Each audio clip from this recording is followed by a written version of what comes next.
Yang balik lagi di propaganda program sepak bola untuk Anda. mantap. Halika kalau habis golin kan pasti selebrasi dong. Oke. Halika biasanya selebrasinya melakukan apa?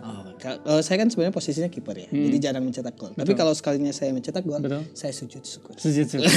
Saya tidak melupakan atas jasa Tuhan di balik gol saya. Terlihat religius ya, padahal tidak. Di Liga Laga ya kan ada si Teguh namanya.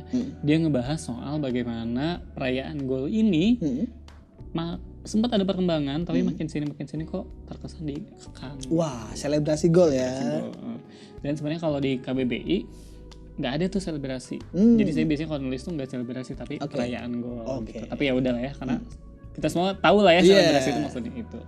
Jadi kalau di sepak bola ini dia itu sangat menghargai proses Kak sebetulnya. Soalnya 1 gol aja nih udah cukup untuk bisa memenangi sebuah pertandingan gitu.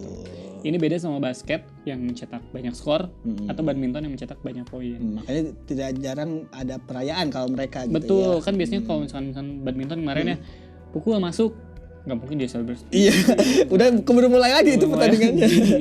Jadi emang kalau yang di kayak basket badminton tuh skornya banyak. Betul. Sementara di sepak bola satu aja tuh itu penting banget.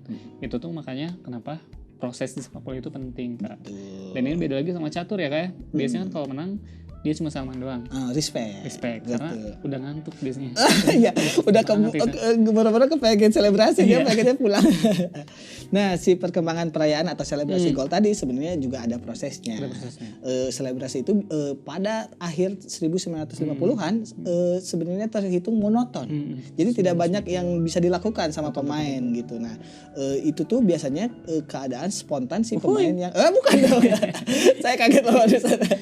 Biasanya keadaan spontan yang dilakukan oleh pemain aja. Jadi ketika dia melakukan gol, kalau dia mungkin kepikiran buat selebrasi dia selebrasi, kalau enggak ya biasanya monoton udah mungkin dia diam aja. Nah si pemain juga biasa waktu itu cuma mengangkat tangan atau meninju udara ya standar. Kayak kurang ini ya kayak Lampard kan cuma kayak gini doang. Iya pokoknya tidak begitu menarik lah kalau dulu gitu ya.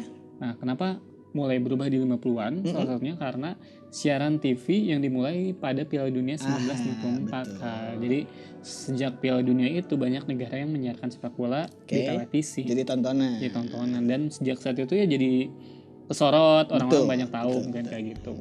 Nah, perayaan gol yang kerasa mulai pribadi banget. Itu terjadi pada 1982. Saat itu yang melakukannya itu adalah gelandang timnas Italia Kak. Yaitu Marco Tardelli. Jadi dia melakukan selebrasi ikonik Kak. Dia berteriak sambil berlari hingga dikejar rekan-rekannya. Maling ya. Kayak dia berteriak dikejar teman-temannya. Teman-temannya di belakang ya dikejar gitu. Nah kalau teman saya ada sih yang selebrasi, dia teriak sih enggak. Tapi dikejarnya sama pinjol. Itu emang masalah pribadi aja. Aduh. Dan selebrasi ini juga yang direplikasi sama Fabio Grosso. Masih pemain Italia juga waktu mengalahkan Jerman di semifinal Piala Dunia 2006. Kayak recall ya. Nah, si selebrasi ini juga pada akhirnya menjadi kreativitas tersendiri gitu ya. Ada wakil Afrika negara Kamerun juaranya gitu yang soal Kamga. Papanya orang benar juga. Ya jadi si Kamerun ini terkenal sebagai negara yang punya kreativitas paling terkenal lah dalam selebrasi. Kapten tim sekaligus pemain paling terbaik lah kalau itu si Roger Milla melakukan selebrasi dengan cara unik. Dia mulai lari menuju tiang pojok lapang yang ada tiang bendera yang pernah kita bahas, kemudian mengangkat tangannya sambil menggoyangkan pinggulnya. Karena pemain Afrika itu terkenal dengan tariannya biasanya ya. Itu tarian pemakaman sih beda lagi. Tapi ya, dia berselebrasi menggoyangkan pinggulnya itu menjadi unik lah. Nah 4 tahun kemudian lahir pula salah satu selebrasi yang paling diingat sepanjang masa. Dilakukan sama strikernya timnas Brazil nih, yaitu namanya Bebeto. Dia berlari ke pojok lapangan sambil memeragakan gerakan menimang-nimang bayi diikuti rekan-rekan setimnya. Padahal dia tuh bukan menimang bayi Kak. Apa tuh? Tapi Sinanggar tuh. Ternyata dia orang Batak. Bebeto Sinaga namanya. Bebeto Sinaga Raja Guguk. Aduh. Kenapa Bebeto melakukan itu? Karena anaknya memang baru lahir. Iya, itu kan selebrasi dari. Dan sejak saat itu perayaan gol itu hampir nggak pernah biasa aja. Jadi udah ditambahkan bumbu-bumbu individunya itu. Betul, kan. ada personal ya. Personal gitu. Jadi selebrasi gol ini adalah ungkapan kegembiraan yang juga ditambah unsur yang lebih personal bahkan lewat pesan tertentu. Keren. Nah, ada penelitian dari Charles Darwin dalam bukunya berjudul The Expression of the Emotion in Man and Animals. Dia tuh menganggap wajah sebagai media ekspresi emosi yang paling unggul pada manusia. Jadi emang terlihat lah kalau dari manusia tuh mengekspresikan emosinya lewat wajah gitu. Tapi tetangga saya dia kalau nggak suka sama orang bisa gitu masih ketawa-ketawa gitu. Poker face gitu. Iya, tapi di belakang ngomongin. Wah, itu banget ya itu berarti. Kemampuan personal warga Indonesia kayaknya. Nah, kata dia sih dari ini wajah katanya mampu mewakili emosi utama dari variasi halus dalam diri masing-masing. Nah, di sepak bola sendiri ekspresi wajah adalah hal yang mungkin paling tidak bisa ditutupi. Karena ya ekspresi ketakutan misalnya ketika di tackle keras kan kesakitan. Nah, atau ekspresi protes atau kesal terhadap wasit. Kemudian ya tadi ekspresi gembira saat seseorang pemain berhasil mencetak gol. Karena ya tadi perayaan gol kan biasanya sukacita gitu. Jadi ketika dia selebrasi pun kelihatan wajahnya sumringah. Gak ada yang cetak gol terus sedih gitu. Iya. Mungkin ada juga karena mungkin golnya bikin personal dan iya betul atau segala macam. Cuma ya kebanyakan pasti akan gembira gitu. Jadi inget yang ini Kak, yang si Ronaldo pas MU kalah 4-0. Oh iya betul. Ketawa doang. Coba itu ekspresinya kebaca kita mau kasihan. Tapi dia juga tuh pasti kesal dalam hatinya gitu. Dan terus ada yang dia pakai baju Portugal juga. Terus kayaknya mungkin dia tuh kesel juga tapi sambil ketawa kan. Oh iya. Terus ada di bawahnya tuh kayak ada tulisan tenang. Ditambahin ya. Sama nggak tahu ya dia ngomong apa. Iya, padahal kita nggak tahu sebenarnya dia ngapain. Nah, kita ngomongin soal selebrasi yang individualistis ya kan. Oke. Konon katanya nih, pemain Eropa ini cenderung individualistis. Ini beda banget sama pemain dari Amerika Selatan, dari Afrika, dari Asia yang biasanya lebih kolektif kerja sama tim. Karena waktu SD aja saya daftar SMP tuh dikolektifin. Wah, sama guru ya, biar gak ribet. Jadi nggak sendiri-sendiri. Iya. Gitu. Nah, ini dibuktikan oleh profesor psikologi di University of Wisconsin Madison yaitu Paula Niedenthal. Dia bilang kalau gagasan individualitas itu hadir dari budaya itu sendiri kan. Jadi nggak bisa lepas dari budayanya. Nah, budaya individualistis ini dia menekankan pada kemandirian dan otonomi atas individu itu sendiri gitu. Jadi itu biasanya emang hadir di budaya orang Eropa atau Amerika Utara. Memang karena tadi budayanya beda sendiri juga. Beda sendiri. Dan budaya ini juga yang bikin selebrasi gol di tiap daerah akhirnya jadi berbeda. Jadi penelitian sendiri ya selebrasi ini. Jadi menarik. Nah, si selebrasi ini tadi pembuktian dari penelitian tadi bisa dilihat di turnamen Piala Dunia. Karena di Piala Dunia ini biasanya negara Amerika Latin atau Afrika atau Asia tadi biasanya selebrasinya kolektif. Iya. Jadi kayak misalnya di Piala Dunia 2010 ada Afrika Selatan dan Kolombia di 2018 mereka tuh kayak ketika selebrasi gitu. Yang ngajak teman-temannya atau enggak ya ini tuh bukan proses dari pemain sendiri gitu tapi juga semua tim kerjasama tim makanya semuanya ikut berselebrasi.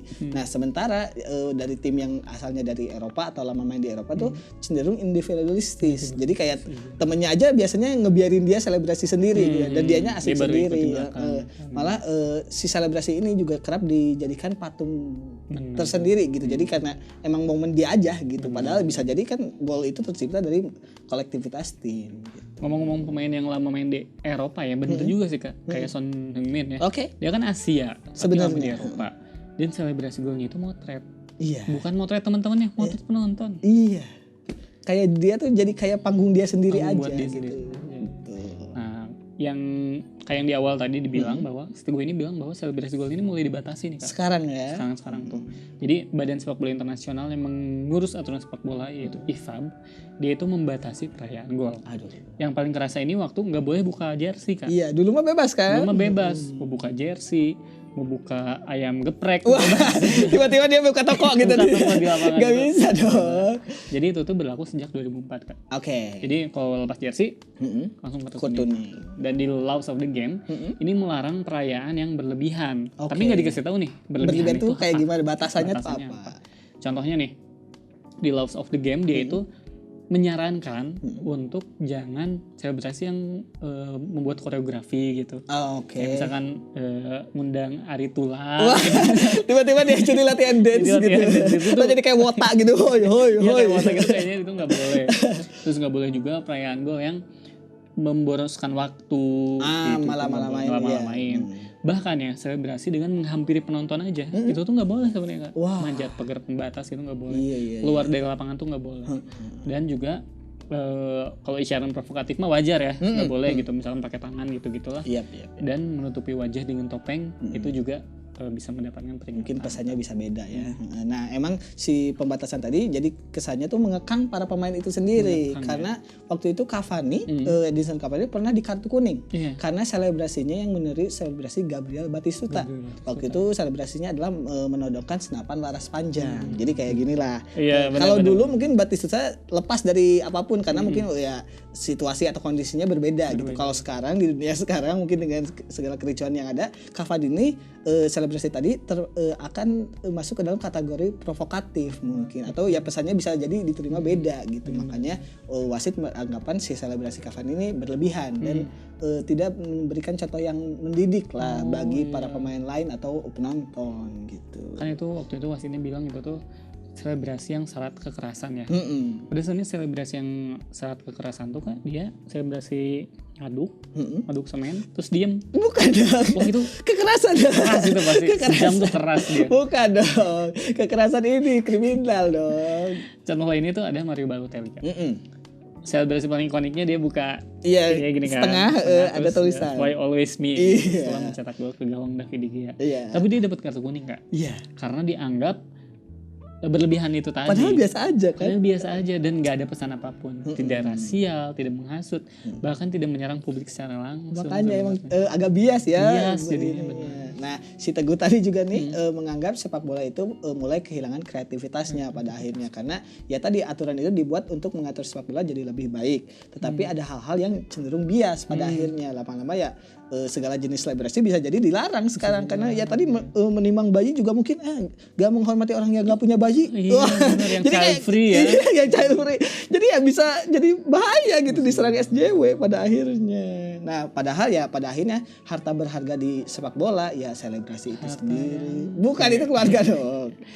Aduh iya Kak. Jadi ingat quotes-nya Warkop ya. Oh, benar. Kayak apa? Tertawalah sebelum tahu itu dilarang. Semua mengekang.